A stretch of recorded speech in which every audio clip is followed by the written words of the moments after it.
Mga kalodi, share ko lang sa inyo ang pagmamarkings ko sa mga sisiw ko bilang palatandaan sa kanila kung anong bloodlines sila na crosses na manok ang gamit ko dito. Temporary pangkat ang nail cutter.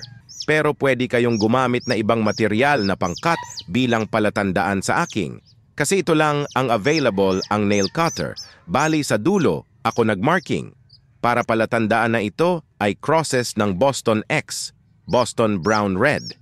Sa kabilang daliri naman ako nagmamarking. Kapag ibang bloodlines ang crosses, ginagawa ko ito para hindi ako malito kapag umabot na tayo sa future breeding. At para madaling ma-identify kung anong materials na manok ang gagamitin. Sa nagtatanong kung ano itsura ng markings natin, kapag lumalaki ang sisiw, ito siya kapag 2 weeks old at ito naman kapag month old.